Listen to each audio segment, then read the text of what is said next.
தற்போதைய செய்தி என்னன்னா, யுஎஸ் கவர்மெண்ட் முன்னெடுப்புல இந்தியாவும் பாகிஸ்தானும் சீஸ் ஃபயருக்கு ஒத்துக்கிட்டாங்க. அதாவது போர் நிறுத்தத்துக்கு ஒத்துக்கிட்டாங்க அப்படிங்கிறது தான் லேட்டஸ்ட் நியூஸ் வந்திருக்கு. ரொம்ப ரொம்ப சந்தோஷம். ஏன்னா போர்ல வலி மட்டுமே ஏற்படும். இரு பக்கங்களும் உயிர்களும் பல ராணுவ வீரர்கள் இறப்பாங்க. அவங்களோட குடும்பம் இருக்கு. பல விஷயங்கள் இருக்கு. ஸோ இது வரவேற்கத்தக்க ஒரு விஷயம் தான். பட் ஸ்டில் இன்டர்நேஷனல் டிராவல் பண்றவங்க கவனம் கொள்ள வேண்டிய விஷயம் என்னன்னா, ஸ்டில் பாகிஸ்தானோட ஏர் ஸ்பேஸை நிறைய ஏர்லைன்ஸ் யூஸ் பண்ணல. ஸோ அதனால ரீரவுட் இருக்கும். அதுதான் இன்னைக்கு வீடியோவில் பார்க்க போகிறோம். பிரேமா, நிறைய பேர் ஏர்போர்ட்ல க்ளோஸ் பண்ணியிருக்காங்க. ஃப்ளைட்ல நிறைய கேன்சல் பண்றாங்க. அத பத்தி பேசுங்கன்னு சொல்லியிருந்தாங்க. ஒரு விஷயம் எல்லாருமே தெரிஞ்சுக்கணும். ஏர்போர்ட் க்ளோஸ் பண்ணியிருக்காங்க. ஆனா எந்த ஏர்போர்ட் அப்படின்னு தெரிஞ்சுக்கணும். நம்ம வியூவர்ஸ் போகக்கூடிய ஏர்போர்ட்டா இருக்குது. சென்னை போவாங்க, கொச்சின் போவாங்க, பெங்களூர் போவாங்க, மும்பை, டெல்லி, ஹைதராபாத் போவாங்க. ஆனா இந்த 6 ஏர்போர்ட்டுமே எந்த ஏர்போர்ட்டும் க்ளோஸ் கிடையாதுங்க. நார்த் இந்தியாவில், அதாவது வட இந்தியாவில் உள்ள ஏர்போர்ட்ஸ் தான் செக்யூரிட்டி காரணமாக க்ளோஸ் பண்றாங்க. Flight cancel Prema. Flight cancel பொறுத்த வரைக்கும் பெரும்பாலும் இந்தியன் ஏர்லைன்ஸ் ஃப்ளைட் தான் கேன்சல் பண்ணுறாங்க. அதாவது இண்டிகோ கேன்சல் பண்ணியிருக்காங்க, ஏர் இந்தியா கேன்சல் பண்ணுறாங்க, ஸ்பைஸ் ஜெட்டு, ஆகாஷ் ஏர், இந்த மாதிரி நம்ம இந்தியன்ஸ் ஓன் பண்ணிட்டு இருக்க அந்த ஏர்லைன்ஸ் நிறைய கேன்சல் பண்ணியிருக்காங்க. தவிர மற்ற ஏர்லைன்ஸில் ஒரு பெரிய விஷயமா இது வரைக்குமே வரல.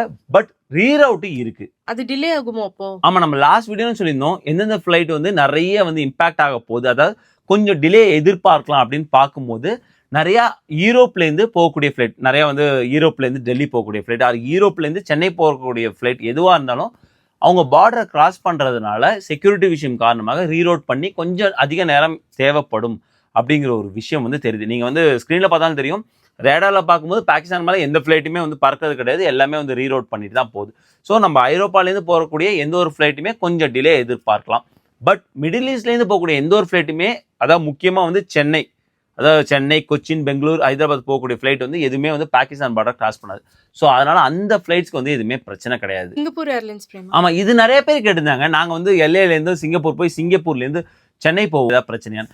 இதுக்கு சம்மந்தமே கிடையாது. ஏன்னா அந்த ஃப்ளைட்டோட ரூட் பார்த்தீங்கன்னா பாகிஸ்தான் பக்கம் தலை வச்சு கூட படுக்காது. அதனால அந்த ஃப்ளைட்டுமே உரி பண்ண வேண்டிய அவசியம் கிடையாது. ஃப்ளைட்டோட ஃபேர்லாம் அதிகமாக இருக்கும்ல. ஆமாம், இதனால கொஞ்சம் ஃப்ளைட் ஃபேர் அதிகமாகவும் எதிர்பார்க்கலாம். ஏன்னா நிறைய பேர் மிடில் ஈஸ்ட் கொஞ்சம் சேஃபாக இருக்குது. ஸோ அந்த ஒரு ஐட்னர் எடுப்போம். நிறைய பேர் மிடில் ஈஸ்ட் எடுத்தாங்கன்னா அங்கே கொஞ்சம் ஆல்ரெடி ப்ரைஸ் ஃபேர் அதிகமாக தான் இருக்குது. லீவ் காரணமாக இன்னும் கொஞ்சம் கூட அதிகமாக எதிர்பார்க்கலாம். பட் தெரிஞ்சிக்க வேண்டியது, நீங்கள் கொஞ்சம் டிலே எதிர்பார்க்கலாம். இந்திய அரசாங்கம் சொல்லியிருக்க தயவு செஞ்சு ஏர்போர்ட் ஒரு 3 மணி நேரம் முன்னாடியே போயிடுங்க. அதாவது இந்தியாவிலேருந்து நீங்கள் கிளம்பும் போது 3 ஹவர்ஸ் முன்னாடியே போயிடுங்கிற ஒரு பெஸ்ட் ப்ராக்டிஸ் ஃபாலோ பண்ண சொல்றாங்க. கனடாலேருந்து போகிற ஃப்ளைட்லாம். ஆமாம், கனடாக்குமே அதே தான் ஆர்த்தி. ஸோ யூஎஸ்ஏக்கு என்ன சொல்லுமோ அது எல்லாமே கனடாக்குமே போகிறதும். பிகாஸ் டொரண்டோலேருந்து போகிற ஃப்ளைட்டுமே நீ சப்போஸ் டொரண்டோ டு யூரோப் போயிட்டு யூரோப்லேருந்து நீங்கள் போகிறோன்னா அது கண்டிப்பாக பாகிஸ்தான் பார்டர் கிராஸ் பண்ணி போவாங்க. ஸோ அதுங்குமே ரீரவுட் இருக்க போது, அதுவுமே தெரிஞ்சுக்கணும்.